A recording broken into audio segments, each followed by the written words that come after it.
folks, your attention please, up towards our head table. November 25th, Daniel DiBartolo's wedding. Before I get started, I just want to say a big thanks to both the Souffleur System and DiBartolo for making this evening possible. It's been great so far, and I'm sure the best is yet to come. So let's give it up for them.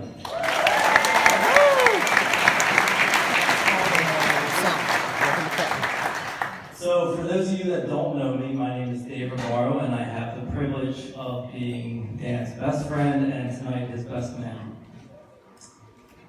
I cannot say how great it is that feels for me to say best man. I mean, it only took Dan 15 years to finally admit it. So Dan and I grew up down the street from each other, so we obviously spent tons of time together.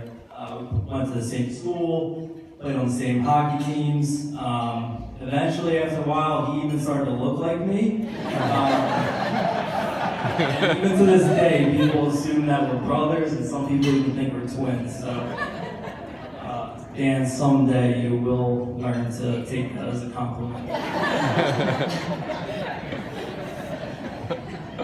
So, one thing that did set us apart was college. So unfortunately, I didn't get into the University of Delaware, but I did make my presence known, as I'm sure many of you know. But of course, every time I came, Dan would make fun of me, and he would say the joke about how the difference between me and everyone else there was all their applications got put in one pile and mine got put in another.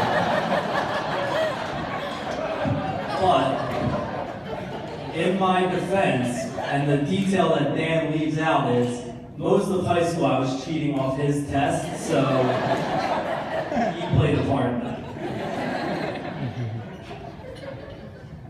Now, I can stand up here and tell you about the dynasties we built in hockey all over New Jersey, or our times pushing shopping carts in the Wegmans parking lot.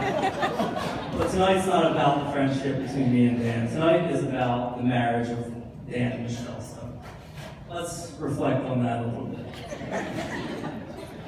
So when I was trying to come up with this speech, I was trying to think of a story that, depicted their relationship perfectly, and one came to mind pretty quickly.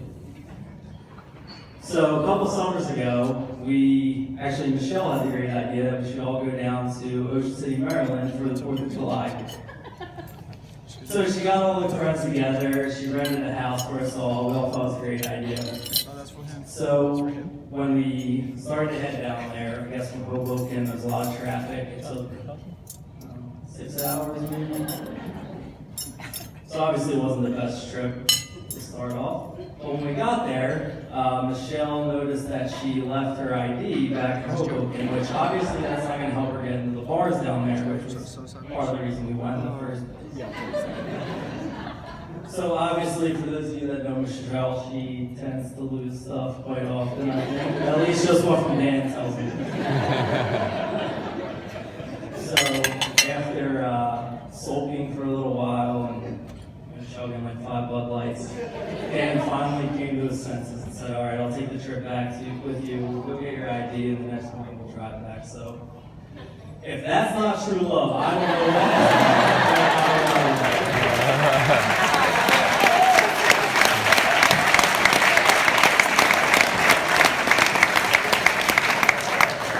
is. But seriously, Michelle, I honestly could not ask for a better person for my best friend to marry. You look absolutely stunning, but I don't think I need to stand up here and tell you that. I'm sure by the look on Dan's face when he first saw you tonight, it was pretty evident. Having the chance to get to know you all these years, I see some of the same traits that I love in Dan in you, and I can say that tonight is not the end of the friendship between me and Dan. This is the start of an even greater bond that I'm so proud to be a part of. Words can't describe how happy I am for both of you, and I wish you a life full of love, happiness, and good health. So with that, I'd like to make a toast to Dan and Michelle.